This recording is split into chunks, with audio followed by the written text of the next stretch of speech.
नहीं, बने नहीं बने। बहुत लाजवाब क्वेश्चन दिए थे।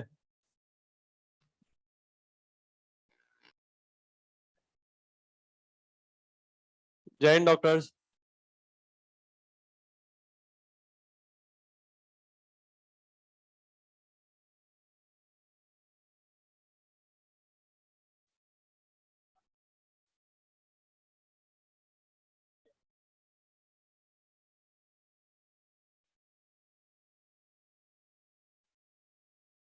हाँ,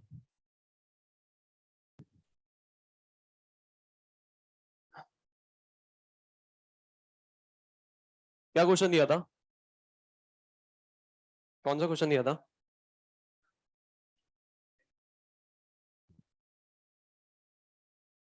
1 2 3, ये 3 दिए थे। और एक ये वाला। अच्छा, सैंपल ऑफ NaHCO3। NaHCO3, इसको तोड़कर क्या बनाओगे?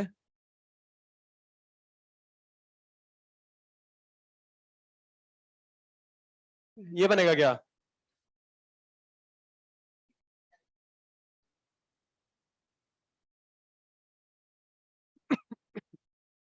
कार्बन 2, 5, 6, 6।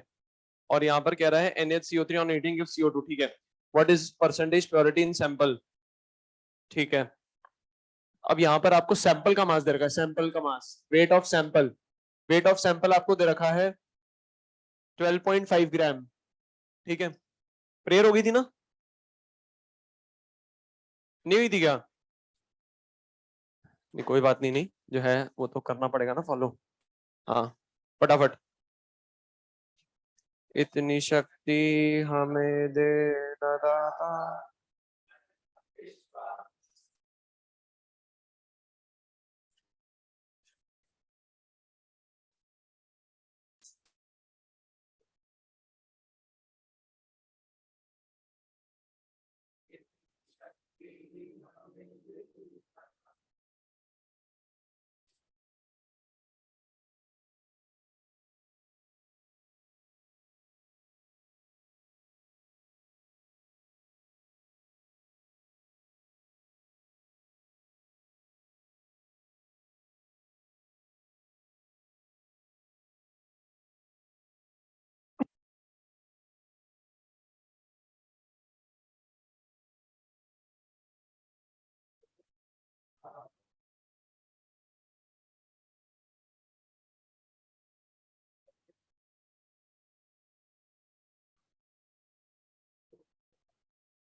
12.5 ग्राम दे रखा है सैंपल का मास, 3 ग्राम दे रखा है CO2। What is percentage purity in sample? ठीक है। 3 ग्राम CO2 आपको गिवन है। अच्छा, सबसे पहले अपन क्या देखेंगे? रिएक्शन बैलेंस है। ठीक है। और अपन को मतलब किससे है? NaHCO3 एंड CO2 से। अब यहाँ पर अगर इनके मोल की बात करें तो ये तो हो गए 2 मोल, और ये कितने हो जाएंगे? 1 मोल। अच्छा, इसका मास दे रखा है और इसका मास निकालना है, तो मोल को मास में कन्वर्ट कर दें अपन, तो ये कितना हो जाएगा? 44 ग्राम। अच्छा, NaHCO3 का मोलर मास निकाला था क्या? 84। तो ये कितना हो जाएगा? 2 मोल का मास हो जाएगा 2 × 84। ठीक है।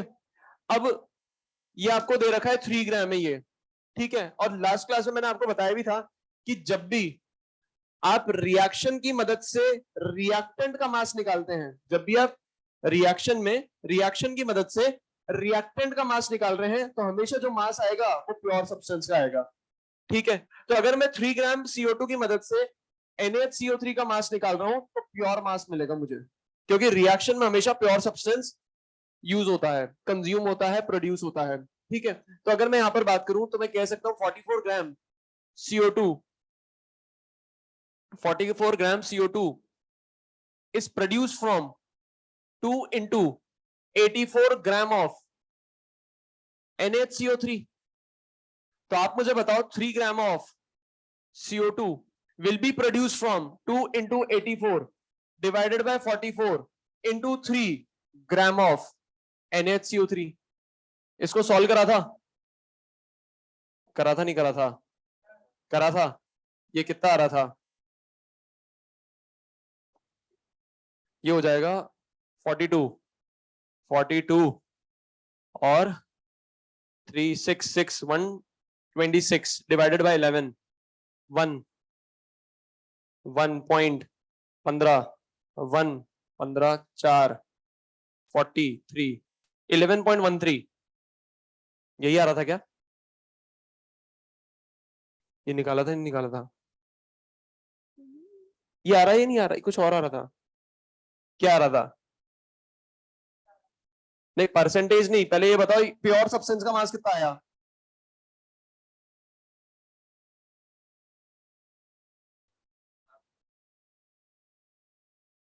फिफ्टी 65 11.45 ग्राम। अब ये जो मास है ये किसका मास है? NaHCO3 का है। ये जो मास है किसका है? NaHCO3 का है। और ये कौन सा मास है? प्योर सब्सटेंस का मास है। ये किस सब्सटेंस का मास है? प्योर सब्सटेंस का मास है। और सैंपल का मास आपको दे रखा है। और ये जो सैंपल है, सैंपल किसका है? NaHCO3 का है। ये सैंपल किसका है? NaHCO3 का है। आपको प्योर सब्सटेंस पता है NaHCO3, सैंपल का मास पता है। और आप खुद देखो प्योर सब्सटेंस का मास कम है और सैंपल का मास ज्यादा है, मतलब मैं कह सकता हूं सैंपल में क्या मौजूद होगी? इंप्योरिटीज मौजूद होगी।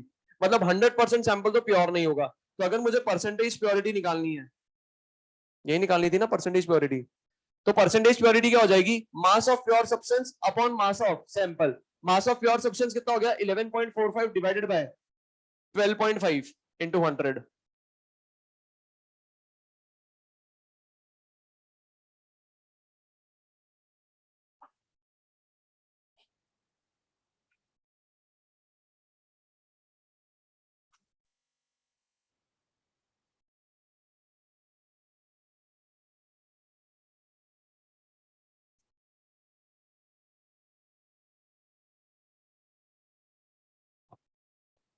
429 5.48 into 2 61 90 91.6%।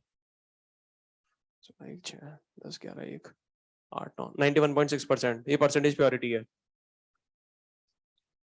एक और क्वेश्चन दिया होगा।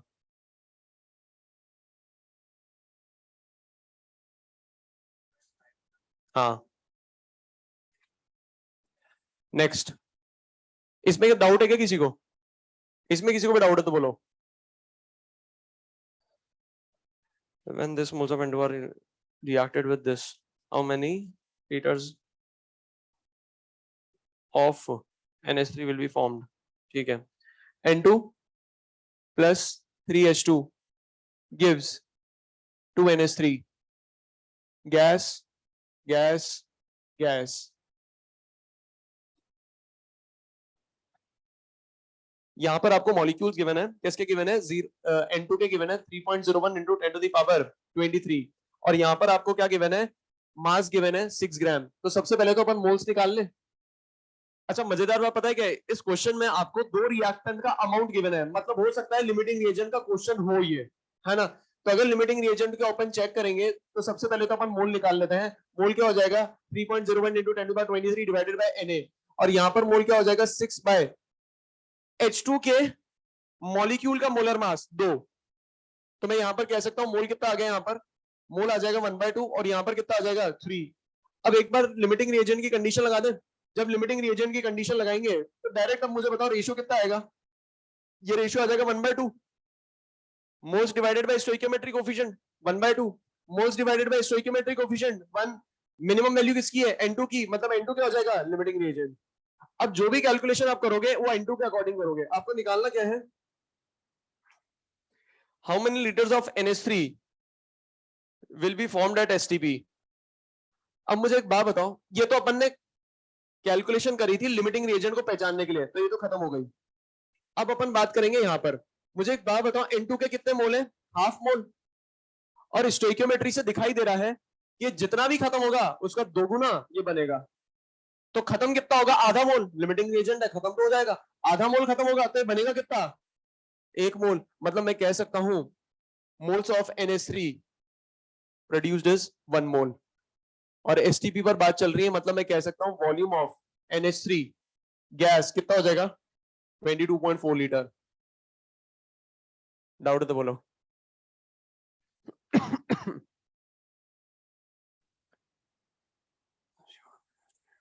How many grams of CO, CO CA है वो CO लिख रखा है आपने। Weight of CA, weight of P4O10 कितना दे रखा है, ये 852 ग्राम। इसका मोलर मास P का दे रखा है 31, ठीक है। हाउ मेनी, क्वेश्चन लिख लेना एक बार में।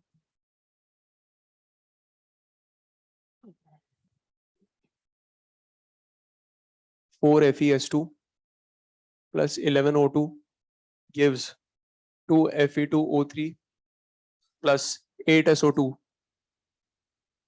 2 SO2 plus O2 gives 2 SO3 और ये हो गया SO3 प्लस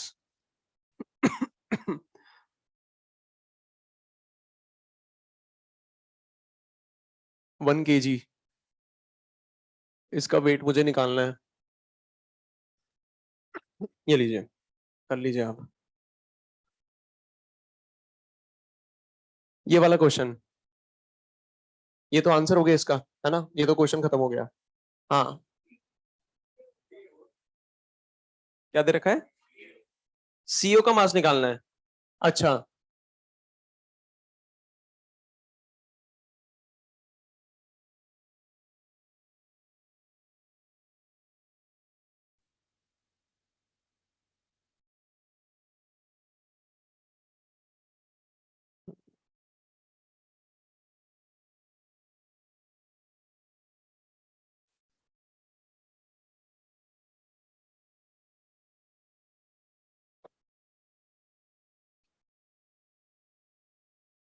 क्वेश्चन था how many grams of CO are required to react with 852 gram of P4O10।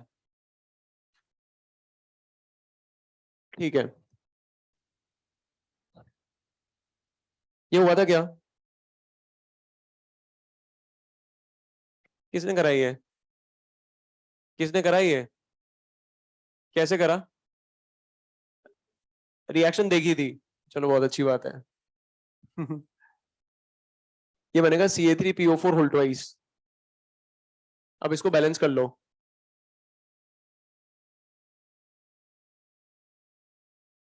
4 4 4 6 6 8 8 और 2 8 और 2 16 हो गया बैलेंस। अच्छा अब अगर यहां पर देखें तो ये पूरी बैलेंस केमिकल रिएक्शन है, ये IIT का क्वेश्चन था। रिएक्शन आपको पता होनी चाहिए, IIT में एक बार पूछा जा चुका है। और ये रिएक्शन आपके पता है ना कहां पर होगी, इनऑर्गेनिक या ऑर्गेनिक में जरूर मिलेगी आपको, ठीक है। हाँ पढ़ी है ये रिएक्शन, नहीं ठीक है मिल जाएगी आपको। अब यहाँ पर देखो आपको वेट किसका दे रखा है, P4O10 का दे रखा है 852 और निकालना किसका है, CO का निकालना है, ठीक है। अगर मैं इनके मोल की बात करूं तो ये हो गया 1 मोल और ये कितना हो जाएगा 6 मोल। देखो रिएक्शन लिखने के बाद तो क्वेश्चन ही खत्म हो गया। अच्छा P4O10 का मोलर मास निकाला था 184, तो मैं 284, तो इसके 1 मोल का मास कितना हो जाएगा 284 ग्राम। अच्छा इसके 6 मोल का मास कितना हो जाएगा? 56 इंटू 6, 6 इंटू 6। मुझे मास किसका निकालना है? सीओ का निकालना है, तो सीओ को राइट हैंड साइड पे रखूंगा। मतलब मैं कह सकता हूं 284 ग्राम of P4O10 requires 56 into 6 gram of CO. तो आप मुझे बताओ P4O10 दिए कितना रखा है? 852। therefore 852 gram of P4O10 requires 56 into 6 divided by 284 into 852 gram of CO.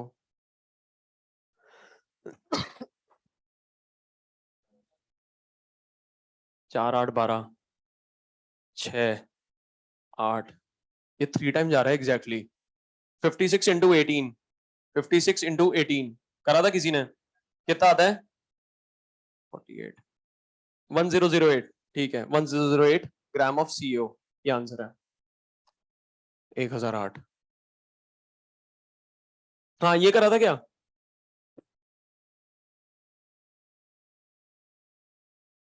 सोचा था इसके बारे में कुछ?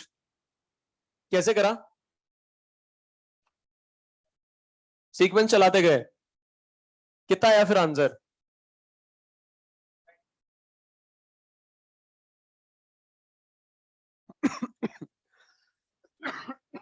1.6 kg। और किसी का आया कुछ?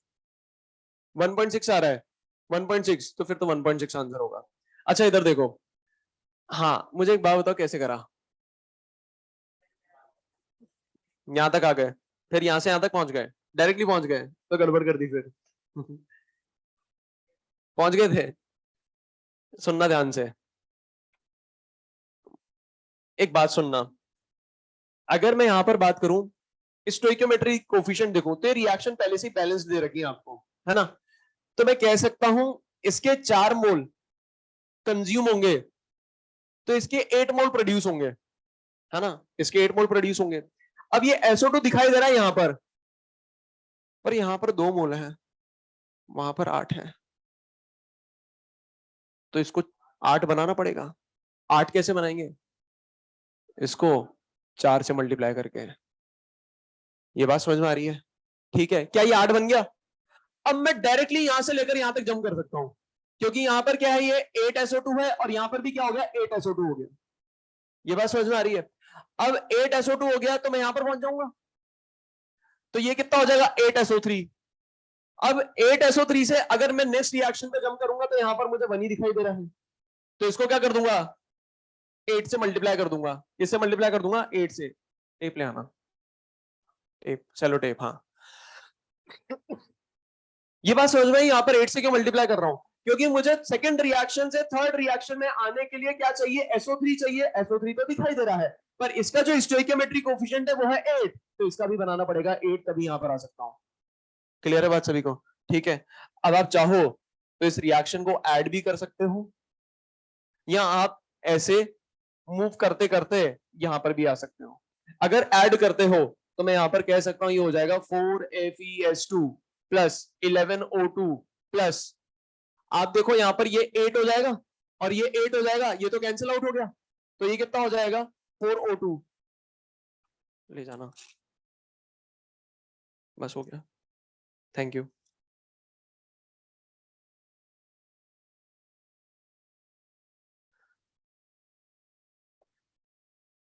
हाँ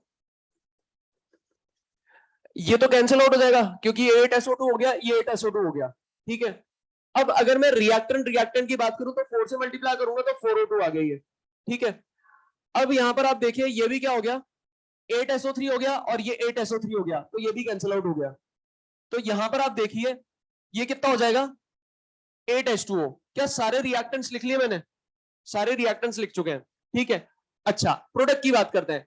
प्रोडक्ट पे अगर मैं बात करूं तो मुझे दिखाई दे रहा है 2Fe2O3, ये तो कैंसिल आउट हो गया था, ये भी कैंसिल आउट हो गया था। इसकी बात करें तो ये हो जाएगा 8H2SO4। ये बात समझ में आ रही है? ठीक है, अब आप खुद देखो, अपने पास ये दे रखा है 1 kg, और इसका वेट अपन को निकालना है। अब तो निकल ही जाएगा। क्लियर है बात सभी को? अच्छा FeS2 का अगर मैं बात करूं मोलर मास की 56 प्लस 64, 120, तो मैं कह सकता हूं यहां पर moles of FeS2, moles of FeS2। मैं अब उस मेथड से कर रहा हूं जिस मेथड से आप करते हैं, पहले इसका मोल निकालते हैं, फिर इसकी मदद से उसका मोल निकालते हैं ना, उससे करके देखते हैं एक बार। तो अगर मैं यहां पर बात करूं तो मास कितना दे रखा है 1000, 1000 डिवाइडेड बाय 120, तो इसके मोल आ गए। और मुझे पता है अगर इसके 4 मोल कंज्यूम होंगे तो इसके 8 मोल प्रोड्यूस होंगे, मतलब ये जितना भी कंज्यूम होगा इसका दोगुना ये प्रोड्यूस होगा। तो मतलब मैं कह सकता हूं मोल्स ऑफ H2SO4 ये किसके बराबर हो जाएगा, इसका ट्वाइस।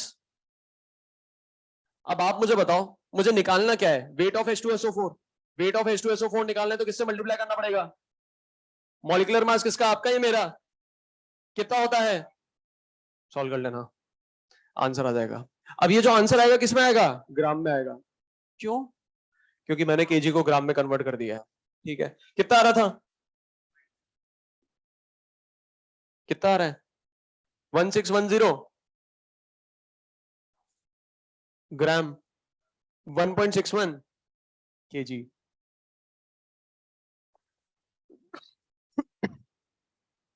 ये अप्रोक्स आएगा।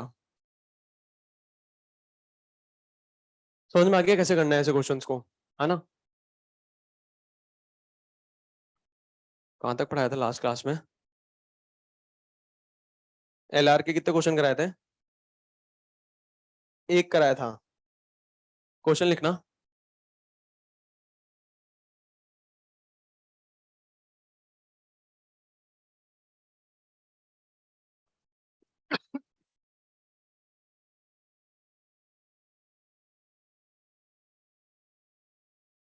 Question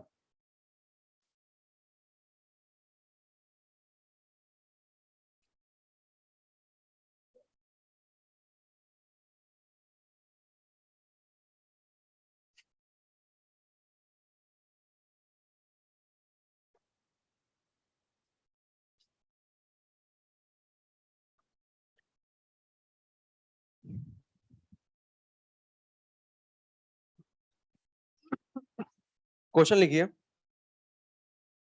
when a mixture of 10 mole of SO2, when a mixture of, ये लिख लिया ना, ये अगर इसकी पता है एग्जैक्ट वैल्यू अगर अपन लिखे ना, ये आ रहा है 1 पॉइंट, मतलब 1630 के आसपास आ रहा है, और ये नियरली इक्वल टू हो जाएगा 1.63 केजी। ठीक है, पर अप्रोक्स आंसर निकाल रहे हैं अपन। देखो मेन टारगेट अपना पता है, यहाँ पर कैलकुलेशन नहीं है, ये चीज समझ में आ रही है, कॉन्जिक्यूटिव रिएक्शंस की मदद से अपन कैसे फाइनल आंसर पर आ रहे हैं। ठीक है ना। अच्छा, हाँ क्वेश्चन लिखेंगे। When a mixture of 10 mole of SO2 and 15 mole of O2, when a mixture of 10 mole of SO2 and 15 mole of O2 was passed over catalyst, was passed over catalyst, when a mixture of 10 mole of SO2 and 15 mole of O2 was passed over catalyst, 8 moles of SO3 was found. 8 moles of SO3 was formed. 8 moles of SO3 was formed. Full stop. How many moles of SO2 and O2? How many moles of SO2 and O2 didn't enter into combustion? Didn't enter into combustion. How many moles of SO2 and O2 didn't enter into combustion? बताइए।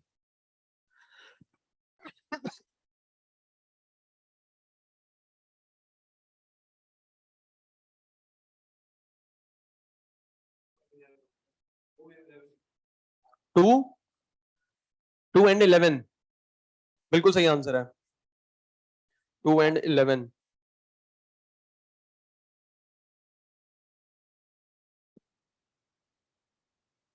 हाँ, बाकी भी निकालिए।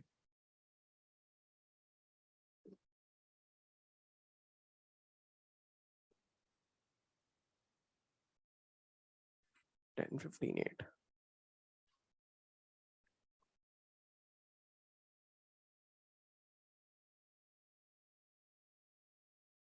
सबसे पहले तो balance करना पड़ेगा।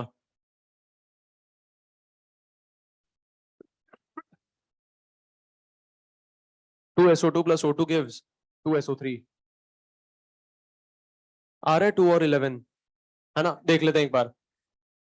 अब इनिशियली आपको बोला जा रहा है ये कितना है, 10 मोल, और ये कितना है, 15 मोल। तो मुझे एक बात बताओ, इनिशियली तो ये 0 होगा, ठीक है? और जब भी ये रिएक्शन में पार्टिसिपेट करेंगे, जब भी ये रिएक्शन में पार्टिसिपेट करेंगे, किस ऑर्डर में करेंगे? इनके स्टोइकियोमेट्रिक कोएफिशिएंट के रेशियो में करेंगे। मतलब मैं मान लेता हूं इनिशियली अगर 10 है और ये कितना है, 15 है, तो मैंने मान लिया ये खत्म कितना हुआ, 2x। अगर ये 2x खत्म होगा तो ये कितना खत्म होगा, x। ये बात समझ में आ रही है? मतलब मैं कह सकता हूं 10 माइनस 2x, ये खत्म होगा x, तो बचेगा कितना, 15 माइनस x। ये बनेगा कितना, 2x। और मजेदार बात यह है कि आपको गिवन है 8। ये बन कितना रहा है, 8 बन रहा है, ये आपको गिवन है। मतलब x की वैल्यू कितनी आ गई, 4। अगर x 4 आ गया मतलब ये कितना आ जाएगा, 10 माइनस 8 2 मोल, और 11 माइनस 4 सॉरी 15 माइनस 4 11 मोल। ये आंसर है। इनिशियली ये 10 और 15 लिए गए थे, इनिशियली 10 और 15 लिए गए थे, पर फाइनली बचे कितने, 2 मोल और 11 मोल। मतलब ये कंबस्शन में एंटर ही नहीं हुए, मतलब इन्होंने कंबस्शन करा ही नहीं, ठीक है? इसमें किसी को डाउट है तो बोलो, नेक्स्ट क्वेश्चन लिखेंगे। क्या कह रहे हो? कहां से बोल रहे हो पहले तो? एलआर का करो ना, पर पता है एलआर से आप क्या करोगे, पूरा कंज्यूम करके बैठ जाओगे एलआर को, है ना? आप पूरा कंज्यूम कर दोगे ना तो कभी भी ये 8 नहीं बनेगा, ये ज्यादा ही बन जाएगा, ये कभी भी 8 नहीं बनेगा। ये बात समझ में आ रही है?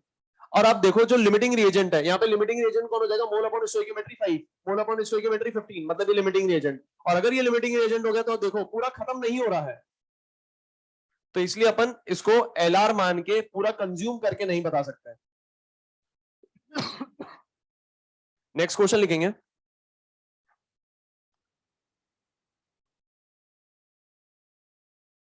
N2 and H2 gas, N2 and H2 gas is mixed in a closed container, is mixed in a closed container to form NH3.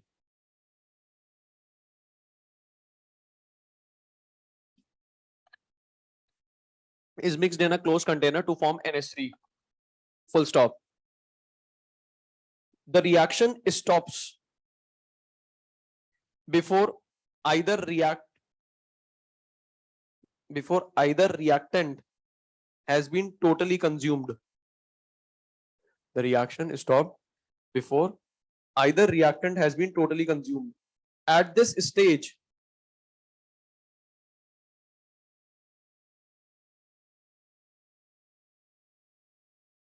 two mole each of N2, H2 and NH3 are present. At this stage, 2 mole each of N2, H2 and NH3 are present. Then how many moles of N2 and H2? Then how many moles of N2 and H2 was originally present? Then how many moles of 2 mole each of N2, H2 and NH3 are present? Then how many moles of N2 and H2 was originally present? नहीं,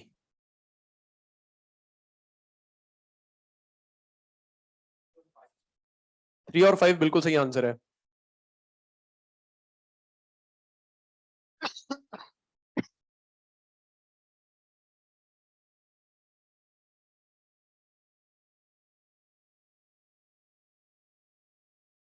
बाकी भी निकालो।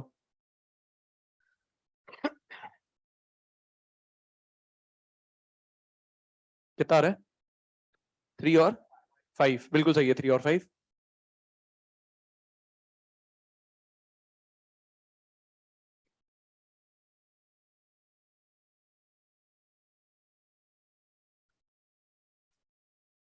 Initially आपको N2 और H2 पता करना है।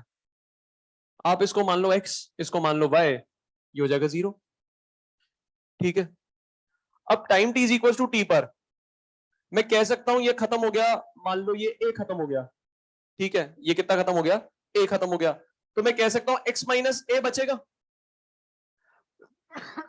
अगर ये a खत्म होगा तो ये 3a खत्म होगा, तो मैं कह सकता हूं बचेगा कितना, y माइनस 3a, और ये बनेगा कितना 2a। और मजेदार बात पता है क्या है, इन तीनों की वैल्यू आपको गिवन है 2 2 2, 3 वेरिएबल 3 वैल्यूज, ये कितना है 2, तो मैं कह सकता हूं a कितना आ गया 1। अब ये कितना है 2, a आ चुका है 1, मतलब y कितना हो जाएगा 3 प्लस 2 5। अब a कितना है 1 और ये पूरा किसके बराबर है 2 के बराबर, तो x कितना आ जाएगा 3। क्वेश्चन खत्म हो गया।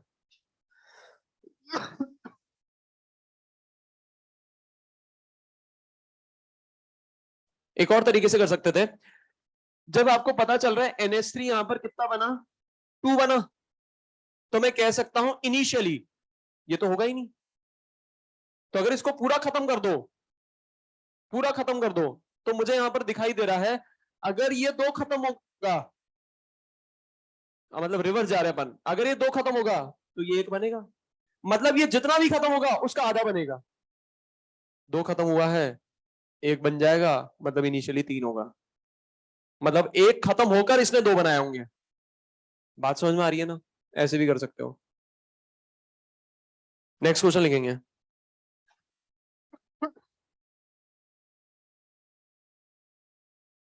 नेक्स्ट क्वेश्चन लिखेंगे 0.5 liter of gaseous hydrocarbon on complete combustion.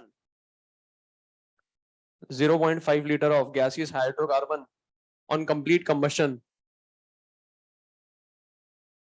gives 1500 ml of CO2 gas. Gives 1500 ml of CO2 gas and 2500 ml of H2O vapor. 1500 ml of CO2 gas and 2500 ml of water vapor. Full stop.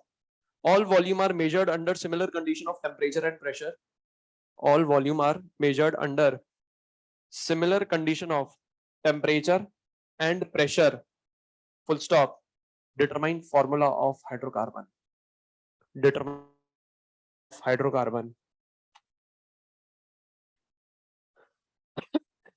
क्या? Of temperature and pressure. Determine formula of hydrocarbon.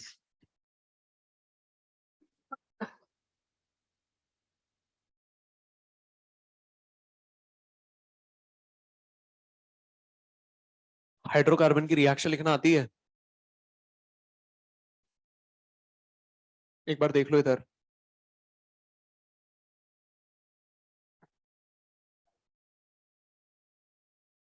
C3H5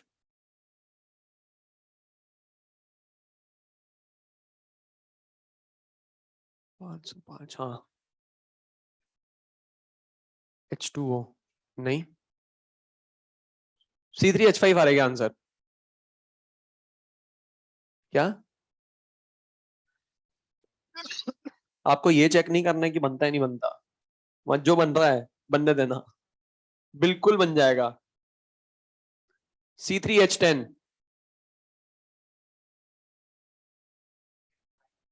C3H5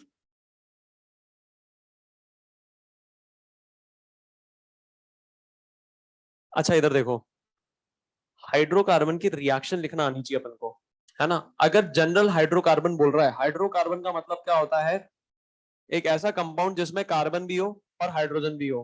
तो अपन मान लेते हैं एक general hydrocarbon है CXHY, और इसका अपन क्या करा रहे हैं, कंबशन करा रहे हैं। कंबशन किसके प्रेजेंस में होता है, ऑक्सीजन के प्रेजेंस में होता है।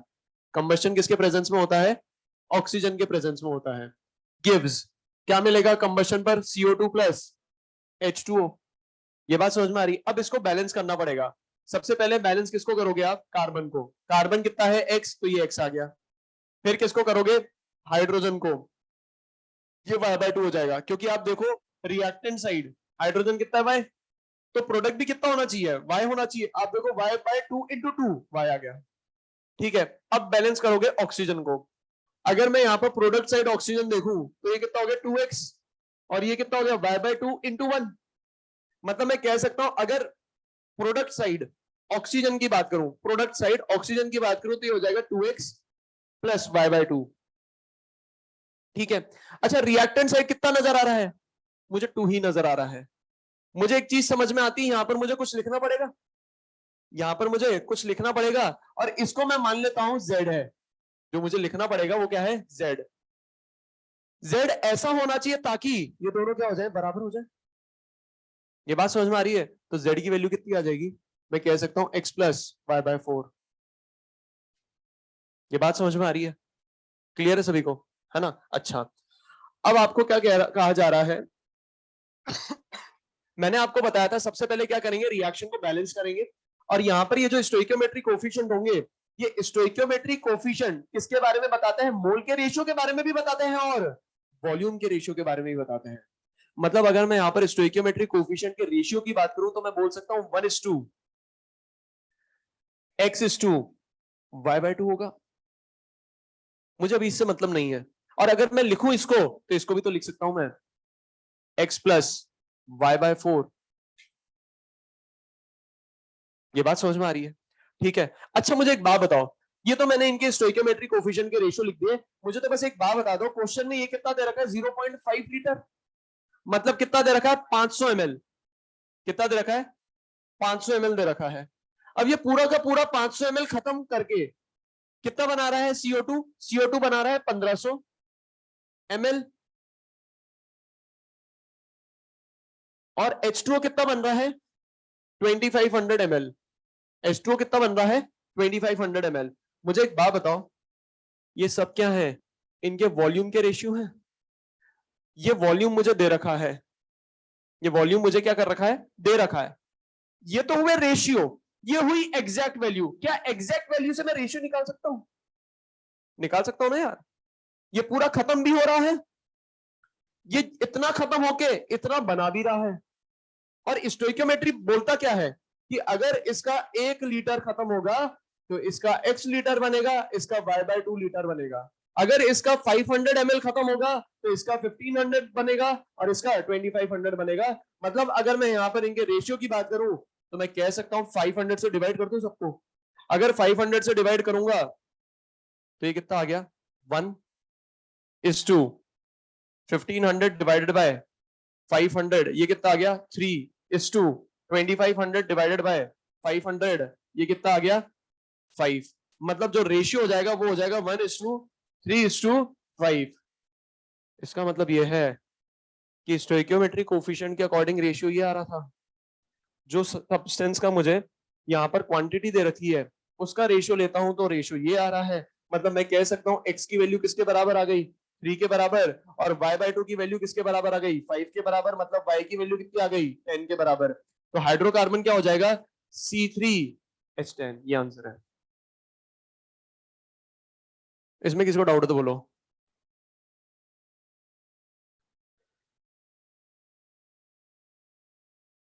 उससे अपन को फर्क नहीं पड़ता, ये आया हुआ क्वेश्चन है। हेडिंग लिखना इक्विवेलेंट वेट, इक्विवेलेंट वेट।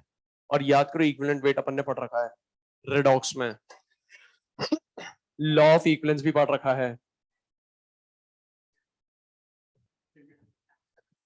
जैसा सर ने पढ़ाया था वैसे ही मैं पढ़ाऊंगा, दोबारा दोबारा कुछ नहीं होगा। Equivalent wait, equivalent weight. देखो डेफिनेशन वेफिनेशन तो मैं नहीं लिखवा रहा, इक्विवेलेंट वेट की आपने बहुत बार लिख ली है ना। अब बस आप मतलब समझ लो। इक्विवेलेंट वेट की बात करें तो बहुत सारी चीजें होती हैं, है ना। अगर मैं ब्रीफिंग करूं इसकी इक्विवेलेंट वेट की तो आप ऐसे कह सकते हो कि जो बेसिक डेफिनेशन थी इक्विवेलेंट वेट की, आज अपन इक्विवेलेंट वेट कैसे निकालते हैं, आज अपन इक्विवेलेंट वेट निकालते हैं atomic weight divided by valency factor, molecular weight divided by valency factor, ऐसे इक्विवेलेंट वेट निकाल के रख देते हैं, है ना। पर अगर मैं इसकी बेसिक डेफिनेशन की बात करूं तो बेसिक डेफिनेशन क्या कहती है कि सब्सटेंस का वो वेट इक्विवेलेंट वेट कहलाता है जो हाइड्रोजन के 1 पार्ट बाय मास को रिप्लेस कर सके, उसके साथ कंबाइन हो सके। सब्सटेंस का वो वेट इक्विवेलेंट वेट कहलाता है जो ऑक्सीजन के 8 पार्ट बाय मास को रिप्लेस कर सके या उसके साथ कंबाइन हो सके। सब्सटेंस का इक्विवेलेंट वेट वो वेट कहलाता है जो क्लोरीन के 35.5 ग्राम के साथ क्या हो सके, कंबाइन हो सके या डिस्प्लेस कर सके। या मैं कह दूं लास्ट में, सब्सटेंस का वो वेट इक्विवेलेंट वेट कहलाता है जो 108 parts by mass of silver को डिस्प्लेस कर सके या कंबाइन हो सके। मतलब सब्सटेंस का, कोई सब्सटेंस है, सब्सटेंस या तो क्या करे, डिस्प्लेस करे या कंबाइन हो जाए, किसके साथ, हाइड्रोजन के 1 पार्ट बाय मास के साथ, ऑक्सीजन के 8 पार्ट्स बाय मास के साथ,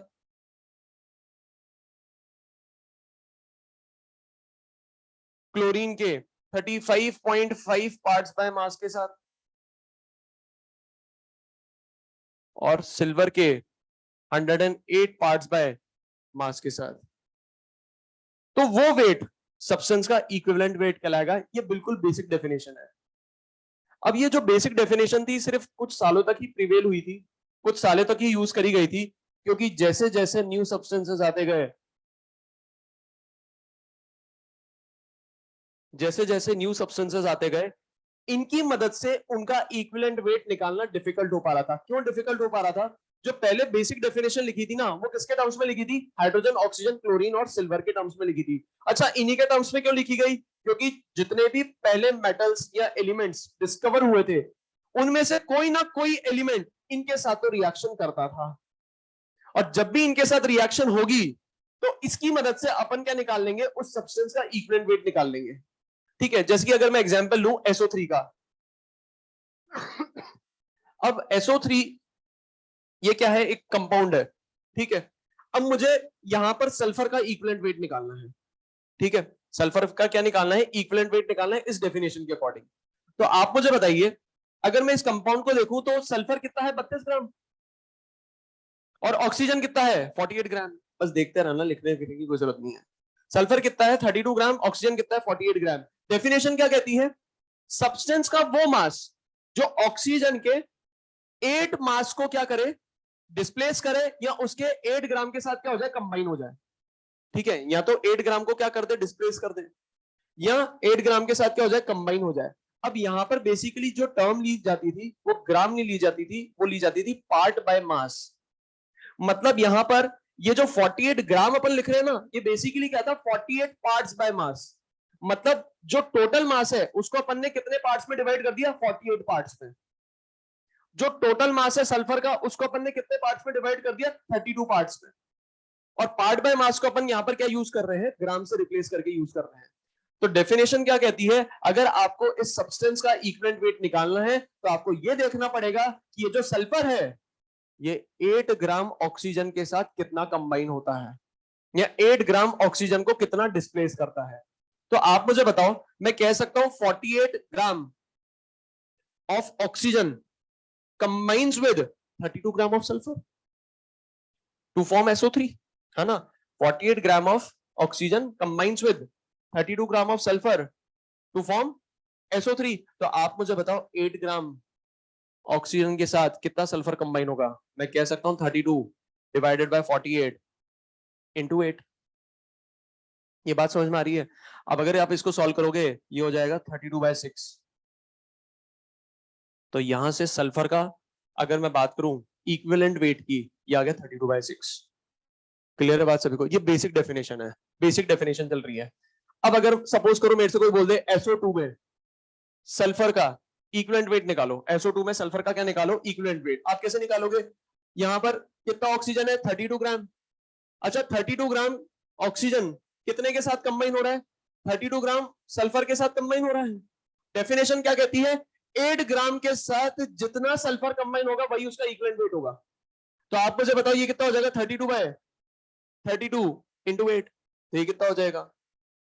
8 ग्राम। तो मैं कह सकता हूं equivalent weight of sulphur is 8 ग्राम। और यहां पर क्या हो जाएगा? Equivalent weight of sulphur 32/6। इसका मतलब यह है सेम सब्सटेंस का इक्विवेलेंट वेट अलग अलग कंडीशन पर अलग अलग रिएक्शन में अलग अलग हो सकता है। ये बात समझ में आ रही है? अगर मैं यहीं पे ऐसी बात करूं H2S की, H2S की बात करें तो मुझे एक बात बताओ, हाइड्रोजन कितना है? 2 ग्राम, और यहाँ पर सल्फर कितना है? 32 ग्राम। 2 ग्राम और 32 ग्राम। तो डेफिनेशन क्या कहती है? हाइड्रोजन के 1 ग्राम के साथ जितना सल्फर कंबाइन होगा, हाइड्रोजन के 1 ग्राम के साथ जितना सल्फर कंबाइन होगा, वही सल्फर का क्या होगा? Equivalent wait.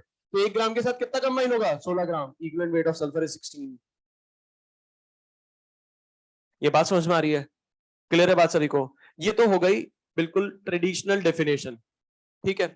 और आज की तारीख में अपन कैसे निकालते हैं? अपन को कोई बोल दे H2S में, H2S में क्या निकालना है? सल्फर का इक्विवेलेंट वेट निकालना है, तो आप क्या करोगे? उसको तोड़ दोगे। सल्फर पे कितना चार्ज ले आओगे? -2। इसका मास कितना? 32। 32/2 16। आई बात समझ में? ये तो ट्रेडिशनल डेफिनेशन हो गई। पर आज की तारीख में अपन बात करें इक्विवेलेंट वेट कैसे निकालते हैं। इक्विवेलेंट वेट, पहला, अगर मेरे से कोई बोल दे इक्विवेलेंट वेट मुझे निकालना है, equivalent weight of element, equivalent weight of element, equivalent weight of element का फॉर्मूला क्या हो जाता है? Atomic weight in gram divided by valency, ठीक है। अब मुझे एक बात बताओ, सपोज करो एग्जांपल ले लेते हैं अपन, इक्विवेलेंट वेट अपन को निकालना है, मान लो हाइड्रोजन का ही, ठीक है। इसका एटॉमिक वेट कितना होगा? 1। वैलेंसी कितनी है? 1। ये आ गया 1। इक्विवेलेंट वेट मुझे निकालना है ऑक्सीजन का, इसका एटॉमिक मास कितना होगा? 16। इस पे चार्ज कितना होगा? 2। तो ये आ गया 8। ये बात समझ में आ रही है? अच्छा, मुझे इक्विवेलेंट वेट निकालना है मान लो क्लोरीन का, तो क्लोरीन का एटॉमिक वेट कितना होता है? 35.5। चार्ज कितना होता है? 1। तो आ गया 35.5। और ऐसे ही अगर मैं इक्विवेलेंट वेट निकालूं Ag का, तो Ag का एटॉमिक वेट कितना होता है? 108। चार्ज कितना होता है? 1। ये हो गया 108, ठीक है। नेक्स्ट अगर मैं यहां पर बात करूं इक्विवेलेंट वेट, इक्विवेलेंट वेट मान लो मुझे निकालना है किसी आयन का, तो इक्विवेलेंट वेट अगर आपको किसी आयन का निकालना है तो फॉर्मूला क्या हो जाएगा? फॉर्मूला मास, मोलर मास नहीं बोलेंगे, आयन है। Formula mass of ion, formula mass of ion divided by charge on ion, divided by charge on ion, ठीक है।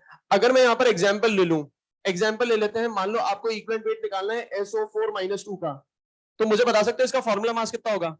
इसका फॉर्मूला मास हो जाएगा 96। सल्फर का 32, ऑक्सीजन का 64। 64 + 32 96। ये हो जाएगा 96 divided by charge on ion कितना है? 2। ये हो जाएगा 48। अगर मेरे से यहाँ पर कोई बोल दे इक्विवेलेंट वेट निकालना है CO3 - 2 का, इसका फॉर्मूला मास बता सकते हो? 48 + 12 60। 60 डिवाइडेड बाय 2, ये आ गया 30। इसमें किसी को डाउट है तो बोलो। नेक्स्ट अगर मेरे से यहाँ पर कोई पूछ ले, ये तो बात किसकी हो गई? एलिमेंट और आयन की। कोई मेरे से बोल दे कि यार कंपाउंड का इक्विवेलेंट वेट निकालना है, कंपाउंड का, एक सजेशन दूं? मैं सजेशन दूंगा कि ये आप लिख लेना यार, है ना? ये शायद नहीं लिखा होगा आपके पास।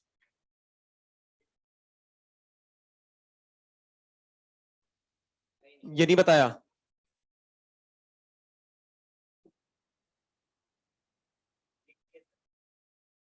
नहीं, वो तो फिर मैंने यूं हवा में बताई है, डेफिनेशन लिखनी पड़ेगी पूरी। फिर लिखो, डेफिनेशन लिखो। The amount of substance, the amount of substance, equivalent weight की डेफिनेशन लिखना।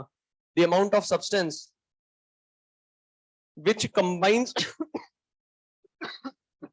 which combines or displaces, the amount of substance which combines or displaces 1.008 1.008 parts by mass of 1.008 parts by mass of hydrogen, comma 8 parts by mass of oxygen, 8 parts by mass of oxygen, comma 35.5 parts by mass of 35.5 parts by mass of chlorine and 108 parts by mass of 108 parts by mass of silver is known as equivalent weight, is known as equivalent weight.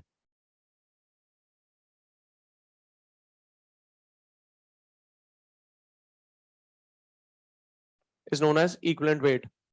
अच्छा, आगे continue करते हैं. Definition तो समझ में आ गई थी ना. अच्छा, अगर आगे कंटिन्यू करें तो equivalent weight of compound, equivalent weight of compound किसके बराबर होता है? अगर मैं कंपाउंड की बात करूं तो कंपाउंड में एक कैटायन भी होता है और एक एनायन भी होता है. ठीक है, तो ये किसके बराबर हो जाएगा? Equivalent weight of cation plus equivalent weight of anion, equivalent weight of cation plus equivalent weight of anion. यार ये वैसे आपको बताया गया होगा 11th क्लास में, है ना? हाँ 11th में तो वो डेफिनेशन और ये सब भी बताया गया होगा. अच्छा, अगर मैं इक्विवेलेंट वेट ऑफ कंपाउंड की बात करूं, अच्छा ये देखो एक बार, ये बहुत काम आएगा, ये मैं यूज करूंगा.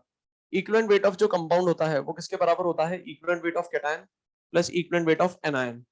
अगर मैं यहाँ पर एक एग्जांपल लूं, ध्यान से देखना, यहाँ पर इक्विवेलेंट वेट मुझे निकालना है, कंपाउंड है H2SO4. ठीक है, ये किसके बराबर हो जाएगा?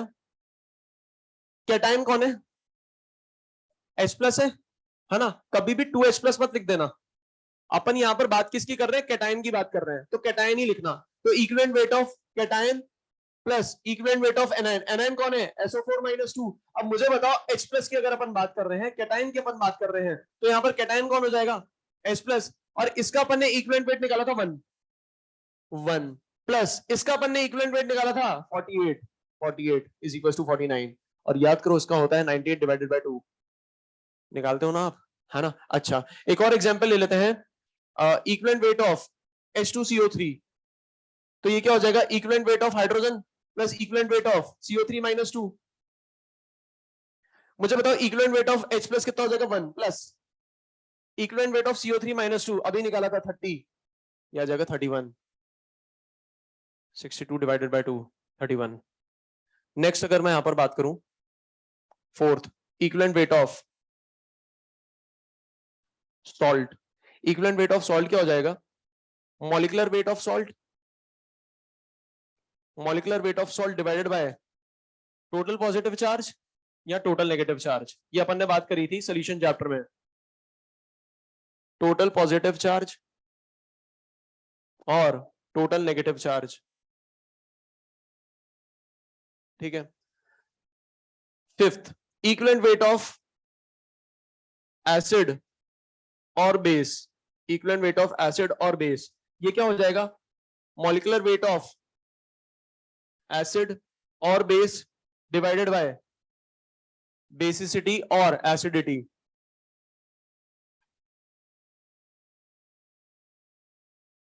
अब आपको पता है बेसिसिटी कितनी होती है, एसिडिटी कितनी होती है. मुझे बता सकते हो H2SO4 की बेसिसिटी कितनी होगी? H3PO4 की, H3PO4 की, H3PO3 की, H3PO2 की. आती है ना ये सब, अपन आयनिक में भी देखा था. लास्ट जो फॉर्मूला आ रहा है वो आ रहा है equivalent weight of redox substance. Sixth, equivalent weight of redox substance.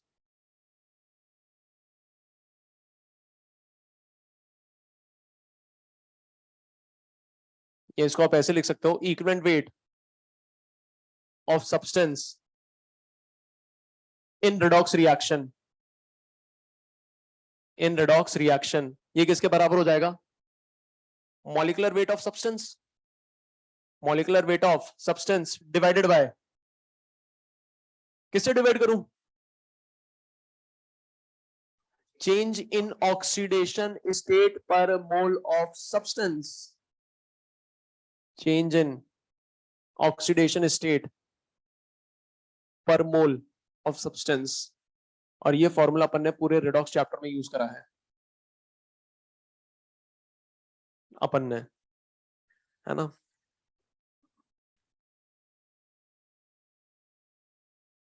Sir इतने फॉर्मूले याद करने पड़ेंगे क्या?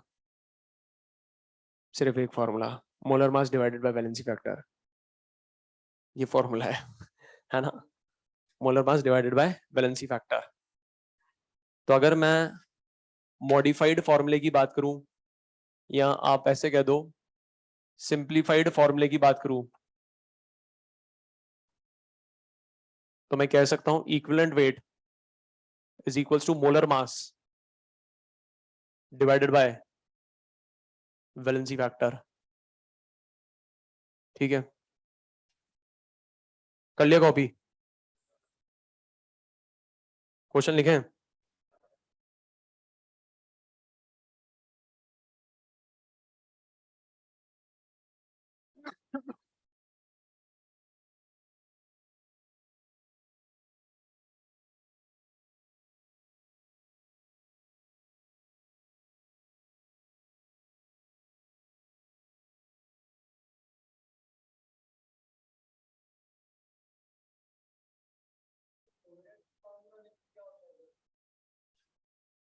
टूटेगा क्या वो? आयनिक स्पीशीज की बात करते हैं जनरली अपन, और हर किसी का भी वैलेंसी फैक्टर मत निकालते घूमते रहना। मैं पहले ही बता देता हूँ, अभी 5-6 फॉर्मूले अपन ने पढ़ लिए, आज मैं सबका वैलेंसी फैक्टर निकालूंगा। पता चला पीरियोडिक टेबल लेकर बैठ गए, सारी रिएक्शन लेकर बैठ गए, सबका निकालते फिरते हैं, सबका नहीं निकलेगा वैलेंसी फैक्टर, सॉरी सबका नहीं निकलेगा इक्विवेलेंट वेट। किसी का भी आप नहीं निकाल सकते, बैठे बैठे सोचने लग गए इसका इक्विवेलेंट वेट क्या होगा, नहीं, ऐसे नहीं निकाल सकते। जिनका निकाल सकते हैं उसी के बारे में पढ़ रहे हैं अपन। लॉ ऑफ इक्विवेलेंस पता है ना आपको? है ना? लॉ ऑफ इक्विवेलेंस आपको पता है ना? फील तो कभी नहीं आएगी। क्वेश्चन लिखेंगे अपन।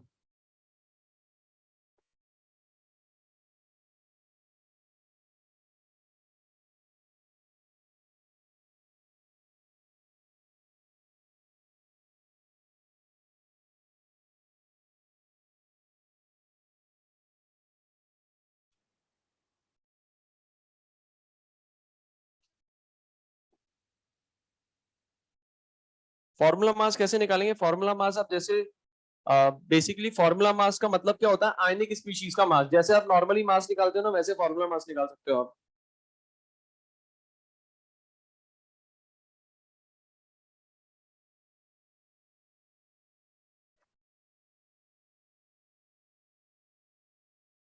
बोलूं?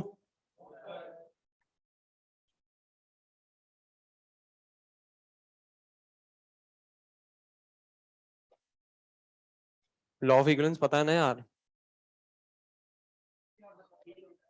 फील तो नहीं आएगी, फील के लिए टाइम नहीं है अभी अपने पास। लॉ ऑफ इक्विवेलेंस देखो मैं बता देता हूँ फटाफट। लॉ ऑफ इक्विवेलेंस की बात करें तो सिर्फ 2 पॉइंट लिखूंगा मैं। A plus B gives C plus D. ठीक है, लॉ ऑफ इक्विवेलेंस क्या कहता है, जितने ग्राम इक्विवेलेंट्स ए के कंज्यूम होंगे उतने ही ग्राम इक्विवेलेंट्स बी के कंज्यूम होंगे, उतने ही ग्राम इक्विवेलेंट्स सी के प्रोड्यूस होंगे, और उतने ही ग्राम इक्विवेलेंट्स डी के प्रोड्यूस होंगे। ये कहता है। अब अगर मैं यहां पर लिखूं gram equivalents of A is equals to gram equivalents of B is equals to gram equivalents of C is equals to gram equivalents of D, ये लॉ ऑफ इक्विवेलेंस है। ठीक है, अब ग्राम इक्विवेलेंट्स को आप क्या लिख सकते हो? क्या लिख सकते हो ग्राम इक्विवेलेंट्स को? क्या मैं ऐसे बोल सकता हूं gram equivalence is equal to normality into volume of A is equal to normality into volume of B is equal to normality into volume of C is equal to normality into volume of D? बोल सकता हूं ऐसे? अच्छा, इसको और क्या लिख सकता हूं? नानी is equal to mummy into valency factor, mummy into valency factor into V of A is equal to mummy into valency factor into V of B. टमाटर। Mummy into valency factor into V of C is equal to mummy into valency factor into V of D. और क्या लिख सकते हैं? मुझे एक बात बताओ, मोलैरिटी इंटू वॉल्यूम को लिख सकता हूं मोल? तो मैं बोल सकता हूं moles into valency factor of A is equal to moles into valency factor of B is equal to moles into valency factor of C is equal to moles into valency factor of D. और क्या लिख सकते हैं? Mass divided by equivalent weight gram equivalent देता है। Gram equivalent, gram equivalent क्या होता है? अभी तक अपन ने सीखा इक्विवेलेंट वेट निकालना, इक्विवेलेंट वेट इसलिए निकालना सीख रहे थे ताकि अपन को ग्राम इक्विवेलेंट निकालना आ सके, क्योंकि ग्राम इक्विवेलेंट का फॉर्मूला क्या होता है, मास डिवाइडेड बाय इक्विवेलेंट वेट। तो यहाँ पर अगर अपन बात करें तो यहाँ पर बोल देंगे अपन mass weight divided by equivalent weight of A is equals to weight divided by equivalent weight of B is equals to weight divided by equivalent weight of C is equals to weight divided by equivalent weight of D। और कुछ रह गया क्या? हाँ sir रह गया ना। Suppose करो मास डिवाइडेड बाय एटॉमिक मास कर दिया मैंने, फिर मुझे किससे मल्टीप्लाई करना पड़ेगा? वैलेंसी फैक्टर से।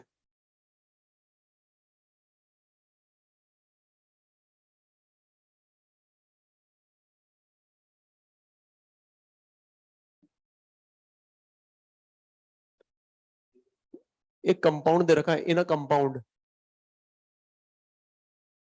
AXBY, तो यहां पर कैसे लॉ ऑफ इक्विवेलेंस लगेगा? यहां पर अपन कह सकते हैं gram equivalence of AXBY is equals to gram equivalents of A is equals to gram equivalents of B। इसका मतलब पता है क्या है? जब भी किसी कंपाउंड का फॉर्मेशन होता है, जब भी किसी का कंपाउंड का फॉर्मेशन होगा, तो A के ग्राम इक्विवेलेंट्स और B के ग्राम इक्विवेलेंट्स दोनों जब बराबर होंगे तब जाके ये कंपाउंड बनेगा, और जब ये कंपाउंड बनेगा तो इसके जो ग्राम इक्विवेलेंट्स होंगे वो A और B के बराबर होंगे। कंपाउंड का फॉर्मेशन कब होगा? जब A के ग्राम इक्विवेलेंट्स किसके बराबर हो?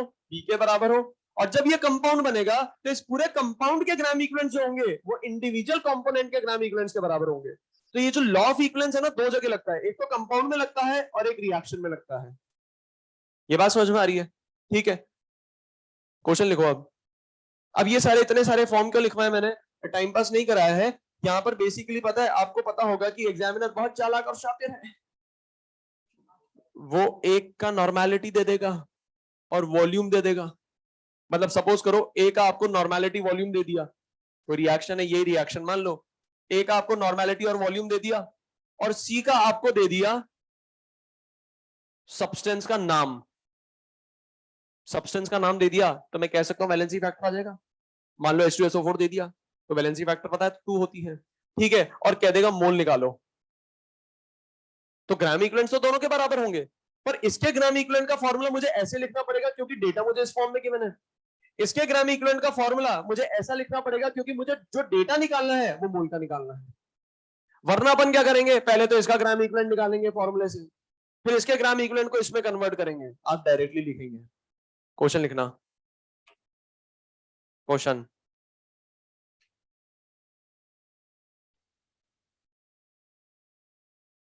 how many ml of 0.5 molar H2SO4, how many ml of 0.5 molar H2SO4 are required to dissolve 0.5 gram of CuCO3 CuCO3? How many ml of 0.5 molar H2SO4 0.5 molar H2SO4 are required to dissolve 0.5 gram of CuCO3, 0.5 gram of CuCO3, ठीक है। और copper का मास कितना होता है? 63, है ना? 63 लेकर करिए कैलकुलेशन आप, 63 लेकर करना। मोलैरिटी आपको दे रखी है H2SO4 की 0.5, वेट आपको दे रखा है CuCO3 का 0.5 ग्राम।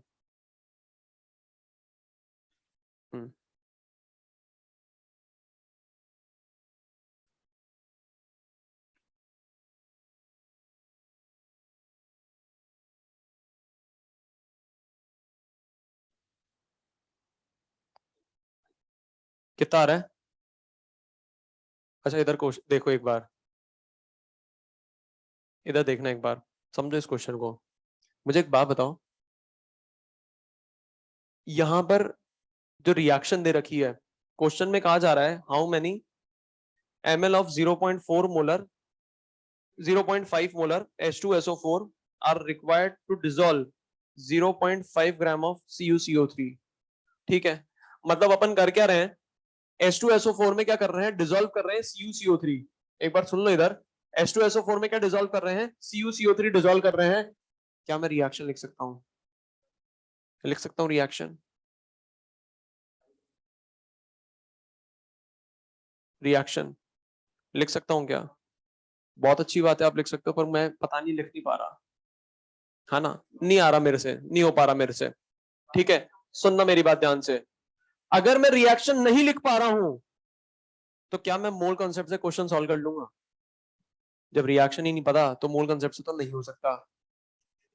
तो सबसे जबरदस्त चीज पता है क्या है, law of equivalence. Law of equivalence को मतलब नहीं है कि यहां पर रिएक्शन क्या है, लॉ ऑफ इक्विवेलेंस को इस बात से भी मतलब नहीं है कि इनके स्टोइकियोमेट्रिक कोएफिशिएंट क्या है। लॉ ऑफ इक्विवेलेंस का मतलब यह है कि आप दो सब्सटेंस बता दो, एक सब्सटेंस का डेटा दे दो, दूसरे का मैं निकाल लूंगा। ये सबसे जबरदस्त बात होती है लॉ ऑफ इक्विवेलेंस की। अगर रिएक्शन नहीं पता है, लॉ ऑफ इक्विवेलेंस लगा लेना। अब मुझे एक बात बताओ, इस पूरे क्वेश्चन में दो सब्सटेंस की बात कर रहा है, उसके अलावा मुझे नहीं पता कौन सा बन रहा है, या हो सकता है H2SO4 के साथ और कोई भी लिया गया हो, नहीं पता। मैं H2SO4 के साथ CuCO3 तो लिया गया, इसको डिसॉल्व कर रहे हैं, हो सकता है कुछ और भी लिया गया हो, मुझे नहीं पता। तो अपन क्या करेंगे, जब रिएक्शन नहीं लिख सकते, लॉ ऑफ इक्विवेलेंस यूज करेंगे। ठीक है, अच्छा मुझे एक बात बताओ, क्या इनका अपन वैलेंसी फैक्टर निकाल सकते हैं? हाँ निकाल सकते हैं। अब अगर वैलेंसी फैक्टर निकाल सकते हैं तो लॉ ऑफ इक्विवेलेंस लगा लेना, आंखें बंद करके लॉ ऑफ इक्विवेलेंस लगा देना। लॉ ऑफ इक्विवेलेंस किसके बीच में लगाएंगे, जिसका डेटा दे रखा है और जिसका डेटा निकालना है। मतलब मैं यहां पर कह सकता हूं directly, gram equivalence of H2SO4 is equals to gram equivalence of CuCO3। अब मुझे एक बात बताओ, इनके ग्राम इक्विवेलेंस तो बराबर कर ही सकता हूं, है ना। अगर मैं ग्राम इक्विवेलेंस लिखूं H2SO4 के, तो मुझे डेटा कैसा दे रखा है, H2SO4 का मोलैरिटी और वॉल्यूम दे रखा है। तो मोलैरिटी और वॉल्यूम के टर्म्स में अपन ने क्या ग्राम इक्विवेलेंस नहीं लिखा था, लिखा था। क्या लिख दूं, molarity into volume into valency factor किसका, H2SO4 का। अच्छा, यहां पर भी ग्राम इक्विवेलेंस लिखना है, पर यहां पर जब अपन CuCO3 के ग्राम इक्विवेलेंस लिखेंगे ना, तो आप देखो मास दे रखा है, मास के टर्म्स में लिखना है, तो मास के टर्म्स में क्या लिख देंगे, अपन में बोल सकते हैं यहां पर wait upon equivalent weight, wait upon equivalent wait किसका, CuCO3 का। ये बात समझ में आ रही है, इसका यूज समझ में आ रहा है, इतने सारे अपन ने लिखे क्यों, एक का किसी फॉर्म में डेटा दे रखा है, दूसरे का किसी और फॉर्म में डेटा दे रखा है, आप डायरेक्टली लिखेंगे। वरना क्या होगा, इसका पहले निकालोगे, फिर इसकी मदद से उसका निकालोगे, यहां तो एक ही स्टेप में होगा, बस वैल्यू पुट करो आंसर आएगा। जब वैल्यू पुट करोगे कितना आ जाएगा, 0.5 इंटू वॉल्यूम कितना है मुझे निकालना है, वैलेंसी फैक्टर H2SO4 की 2 इज इक्वल टू वेट कितना है 0.5 divided by equivalent weight of CuCO3। इसका मॉलिक्यूलर वेट क्या होता है 123, इसका मॉलिक्यूलर वेट क्या होता है 123, वैलेंसी फैक्टर कितना हो जाएगा, total positive charge total negative charge 2, तो मैं बोल सकता हूं 123 डिवाइडेड बाय 2। अब मुझे एक बात बताओ, यहां पर वॉल्यूम किसमें लिखते हैं अपन, पर किसमें रखना है, लीटर में, मतलब लीटर में निकालेंगे ना अपन इसको, किसमें निकालेंगे, लीटर में, लीटर में रखते हैं, लीटर में रखते हैं, आंसर आएगा किसमें, लीटर में। ये बात समझ में आ रही है, ठीक है। तो अब आप मुझे बताओ वॉल्यूम इन लीटर, ये कितना हो जाएगा, ये खत्म ये खत्म ये खत्म ये खत्म, ये हो जाएगा 1/123 लीटर, ये आंसर है। या मैं ऐसे कह दूं 1000 अपॉन 123, ये आंसर है, और ये होता है 8.09 ml। क्वेश्चन में किसी को डाउट है तो बोलो, नेक्स्ट क्वेश्चन लिखेंगे, अब फटाफट सॉल्व करना। Calculate the weight of NaOH, calculate the weight of NaOH, calculate the weight of NaOH required for complete neutralization of, required for complete neutralization of 4.9 gram of H2SO4, 4.9 gram of H2SO4। क्या इसकी reaction लिख सकते हो, हाँ reaction तो लिख सकते हैं, आसानी से लिख सकते हैं, H2SO4 plus NaOH gives Na2SO4 plus H2O। पर मैं चाहता हूं ये आप लॉ ऑफ इक्विवेलेंस की मदद से करो, लॉ ऑफ इक्विवेलेंस की मदद से फटाफट आएगा, देखो आंसर 4 ग्राम है। क्या मोल कंसेप्ट की मदद से करते तो क्या इतनी जल्दी ला पाते? सबसे पहले तो रिएक्शन लिखनी पड़ती, फिर रिएक्शन को बैलेंस करना पड़ता, फिर सारी चीजें कैलकुलेट करनी पड़ती। और लॉ ऑफ इक्विवेलेंस की मदद से करेंगे तो अपन क्या कहते हैं? Gram equivalence of NaOH is equals to gram equivalence of H2SO4। Question खत्म। अब आप मुझे बताओ, मुझे यहां पर क्या निकालना है? वेट निकालना है। तो मैं कह दूंगा ग्राम इक्विवेलेंस का फॉर्मूला लिखूंगा वेट अपॉन इक्विवेलेंट वेट। अब डायरेक्टली वैल्यू पुट कर रहा हूं मैं, है ना, बार बार फॉर्मूला नहीं लिख रहा। वेट अपॉन इक्विवेलेंट वेट, इसका मॉलिक्यूलर वेट कितना? 40, वैलेंसी फैक्टर कितना? 1 is equals to gram equivalence of H2SO4। Weight दे रखा है 4.9 divided by equivalent wait. H2SO4 का भी निकाल के भी बताया था। और अगर ऐसे निकालना है तो आप कर दो molecular mass 98 divided by 2, 98 divided by 2, तो यहां से वेट आ जाएगा, ये हो गया 1/10, 40/10, 4 ग्राम NaOH। Next question. A sample of hard water, a sample of hard water, a sample of hard water contains 20 milligram, contains 20 milligram of calcium ions per liter, contains 20 milligram of calcium ions per liter. How many milli equivalents of Na2CO3? How many milli equivalents of Na2CO3? How many milli equivalents of Na2CO3 could be required to soften 1 liter of sample?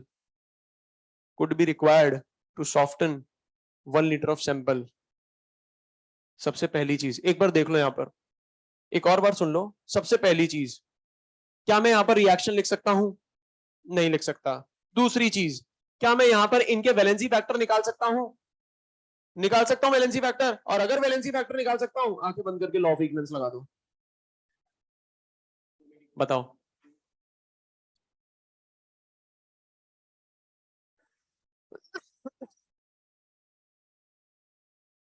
Gram equivalence of calcium ion is equals to gram equivalence of Na2CO3। Mass दे रखा है, mass के terms में क्या लिखते हैं अपन? Mass divided by equivalent weight. हाँ, आंसर क्या आ रहा है? 1 मिली इक्विवेलेंट। 1 मिली इक्विवेलेंट बिल्कुल सही आंसर है।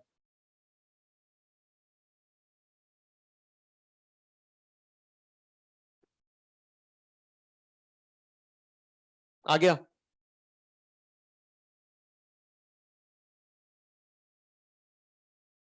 ग्राम इक्विवेलेंस का फॉर्मूला क्या हो जाएगा? Weight upon equivalent weight. Weight कितना है? 20 मिलीग्राम में दे रखा, ग्राम में कन्वर्ट करने के लिए 10⁻³ से मल्टीप्लाई कर देंगे, डिवाइडेड बाय। अगर मैं बात करूं equivalent weight of calcium ion, equivalent weight of calcium ion, atomic weight calcium का कितना होता है? 40। चार्ज कितना है आयन पर? 2, तो ये हो गया 40/2 is equals to gram equivalents of Na2CO3। Sir आपने इसको क्यों नहीं लिखा? क्योंकि मुझे निकालना ही यही है। ठीक है, एक बार ग्राम इक्विवेलेंट्स आ गया तो उसको मैं मिली इक्विवेलेंट्स में कन्वर्ट कर दूंगा। तो मैं यहां पर कह सकता हूं ग्राम इक्विवेलेंट्स Na2CO3 के कितने आ जाएंगे? ये 40/40 हो जाएगा 10⁻³ मुझे निकालना क्या था? मिली इक्विवेलेंट्स। और मिली इक्विवेलेंट्स Na2CO3 के कितने हो जाएंगे? ग्राम इक्विवेलेंट्स को किससे मल्टीप्लाई कर दो? 1000 से, ये हो जाएगा 10⁻³ into 10⁻³ is equals to 1। Next question.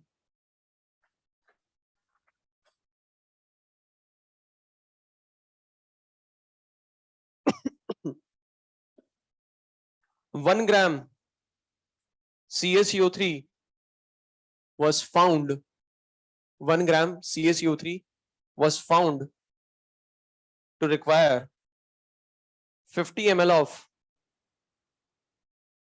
HCl solution, 50 ml of HCl solution.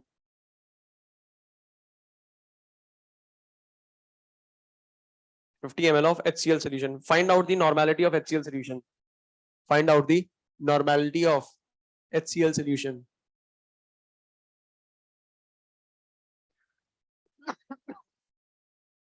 दिनांक 20 अक्टूबर अक्टूबर एंड 28 अक्टूबर को आपका पीटीएम रहेगा, जिसका टाइम और वेन्यू नोटिस बोर्ड पर डिस्प्ले कर दिया गया है। 21 से 27 तक आपके संपूर्ण अवकाश रहेगा।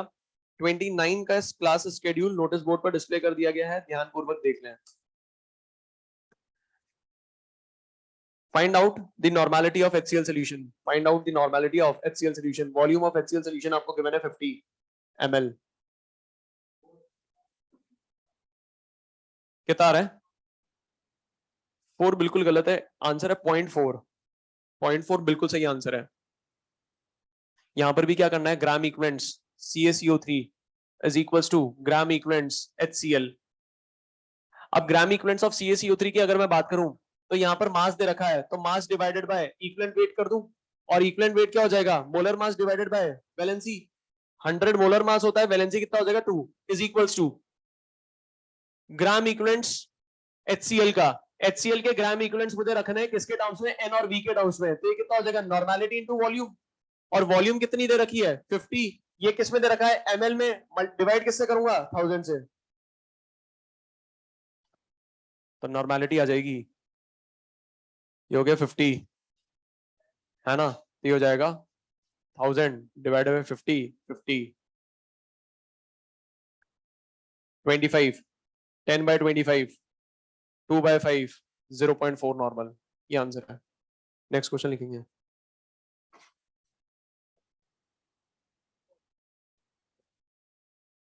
Calculate the wait of sample of, calculate the wait of sample of 80% by weight, calculate the weight of sample of 80% by weight H2SO4 solution, 80% by weight H2SO4 solution required to decompose 50 gram of chalk, required to decompose 50 gram of chalk। घर से करके लाना। Next question, sample का मास निकालना है, sample का मास, और sample के मास में 80% H2SO4 है। तो आप क्या करेंगे, 50 ग्राम चौक की मदद से H2SO4 निकालेंगे, और फिर क्या करेंगे, सैंपल का मास निकालेंगे। और सैंपल का मास क्या होता है, ज्यादा होता है, तो जो भी H2SO4 का मास आएगा आप उसको क्या कर देंगे, 100/80 कर देंगे, क्योंकि ज्यादा करना है ना, लास्ट क्लास में ही बताया था।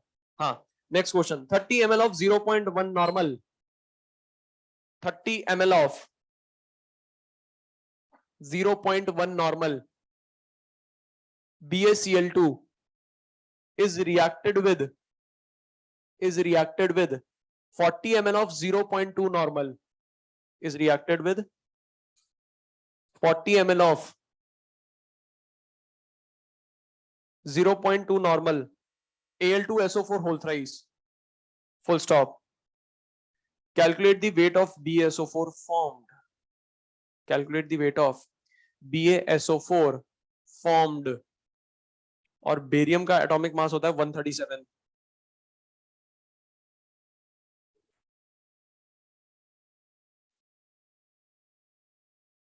वेट ऑफ BaSO4 formed,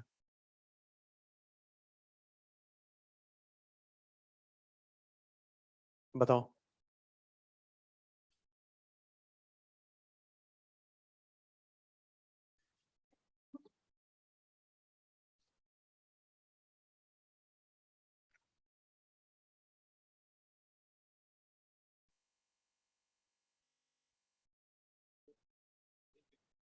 क्या 3 मिली इक्विवेलेंट मास निकालना है टमाटर। BaSO4, Ba का होता है 137, BaSO4 का होता है 233, मॉलिक्यूलर मास होता है BaSO4 का 233, 233। क्या बता रहे हो,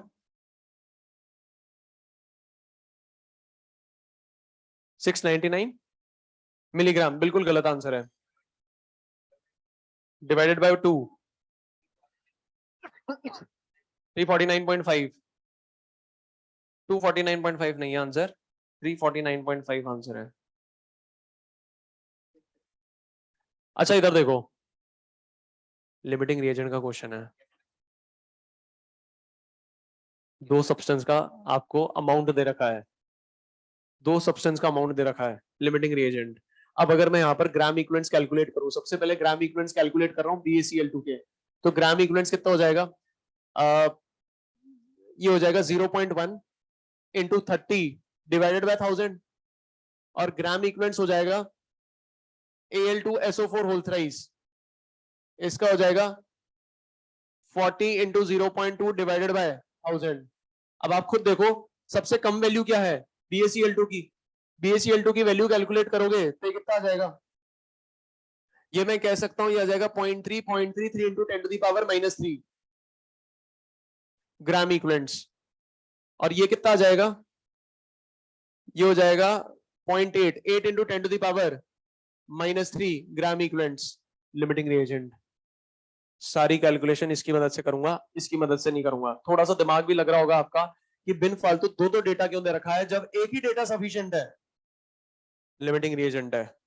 अब मैं क्या करूंगा, मैं बोलूंगा gram equivalents of BaCl2 is equals to gram equivalents of BaSO4, question खत्म। मुझे एक बात बताओ, ग्राम इक्विवेलेंट्स BaCl2 के मुझे पता है कितने हैं, 3 इंटू 10⁻³ इज इक्वल्स टू, मुझे इसका वेट निकालना है, वेट डिवाइडेड बाय इसका इक्विवेलेंट वेट, इसका मॉलिक्यूलर वेट कितना होता है 233, चार्ज कितना है 2, टोटल पॉजिटिव चार्ज है टोटल नेगेटिव चार्ज 2, तो वेट आ जाएगा कितना आ रहा था 349.5 मिलीग्राम। यहां पैसे लिखो 0.3495 ग्राम और 349.5 मिलीग्राम। ये समझ में आया लॉ ऑफ इक्विवेलेंस में कैसे अपन लिमिटिंग रिएजेंट यूज कर सकते हैं। ठीक है, एक और क्वेश्चन लिखना, एक और क्वेश्चन लिखेगा आप,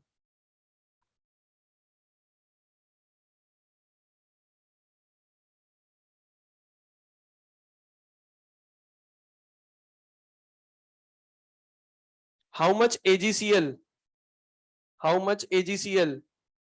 will be formed, how much AgCl will be formed when 1.7 gram, when 1.7 gram, when 1.7 gram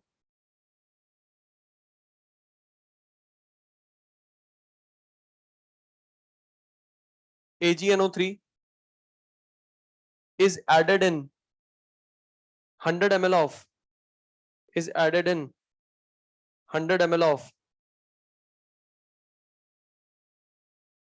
0.5 normal HCl, 0.5 normal HCl।